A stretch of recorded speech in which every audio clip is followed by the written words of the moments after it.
পোনপ্ৰথমে শুভেচ্ছা জনাইছোঁ আপোনাক। আপোনাৰ নাম আৰু পৰিচয়টো অকণমান ক'বলৈ। নমস্কাৰ, মোৰ নাম ৰাখীৰাণী দাস আৰু মই ধেমাজি জিলাৰ পৰা আহিছোঁ। তোমাৰ কি ডিপাৰ্টমেণ্ট হ'ল? মোৰ ইলেকশ্যন ডিপাৰ্টমেণ্ট। আজি পাইছে আপুনি? হয়, এপইণ্টমেণ্ট পাইছোঁ। ক'ত পাইছে আপুনি এতিয়া?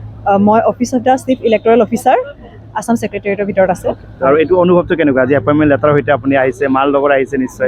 মোৰ মা আহিব নোৱাৰিলে, যিহেতু ধেমাজি দূৰ হয়, মাহী মোৰ লগত আহিছে, গতিকে খুব ভাল লাগিছে। আচলতে বহুত দিন ৰ'ব লগা হ'ল, কিন্তু তাৰ পাছতো যে আজি বিচৰা মতে মানে এইটো এপইণ্টমেণ্ট ডিষ্ট্ৰিবিউশ্যন চেৰিমনিত এটেণ্ড হ'ব পাৰিলোঁ, যথেষ্ট ভাল লাগিছে। আৰু এটা পৰিৱেশ ফেষ্টিভেল যেন লাগিছে, যথেষ্ট ভাল লাগিছে।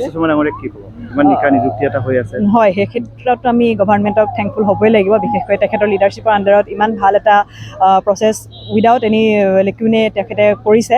সেইকাৰণে থেংকফুল আৰু বৰ্তমান চৰকাৰৰ প্ৰতি, আৰু আশা কৰোঁ তেওঁলোকে আৰু এনেকুৱা ধৰণৰ ভাল পদক্ষেপ আগলৈও লয়। আৰু নৱপ্ৰজন্মৰ যিসকলে প্ৰিপাৰেশ্যন কৰি আছে তেওঁলোকক কি ক'ব যে সুন্দৰকৈ পঢ়িলে চাকৰি পোৱাটো সহজ, সেইটো কথা তেওঁলোকক কেনেকৈ বুজাব? হয়, আজি আচলতে CMA স্পীচতো সেইখিনি কথা কৈছে যে যিমানখিনি তেওঁলোকে ট্ৰান্সফৰ্মেশ্যন আনিলে, এতিয়া টোটেলি মেৰিট বেচিছত চাকৰি পাই আছে। গতিকে খুব ভাল সময়, এইখিনি সোণালী সময় বুলি ক'ব লাগিব, যদিহে চৰকাৰী চাকৰিৰ বাবে কোনোবাই প্ৰস্তুতি চলাম বুলি ভাবিছে।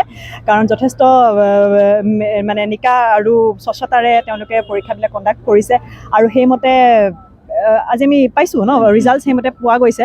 কাৰণ ডিজাৰ্ভিং কেণ্ডিডেটে পাইছে, তাত টকাৰ খেল নাই। গতিকে প্ৰিপেৰেশ্যন কৰক আপোনালোকে, খুব ভাল। আচলতে ভালকৈ যদি প্ৰিপেৰেশ্যন কৰে তেতিয়াহ'লে ৰিজাল্ট নিশ্চয়কৈ ভাল হ'ব।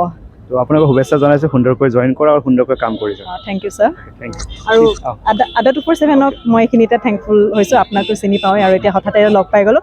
আড্ডাৰ লগত মোৰ এটা খুব পুৰণি সম্বন্ধ আছিলে, আৰু আজি মই এই যে পাইছোঁ এপইণ্টমেণ্টখন, ইয়াত আড্ডাৰ যথেষ্টখিনি অৰিহণা আছে। গতিকে আড্ডা 247ক থেংক ইউ।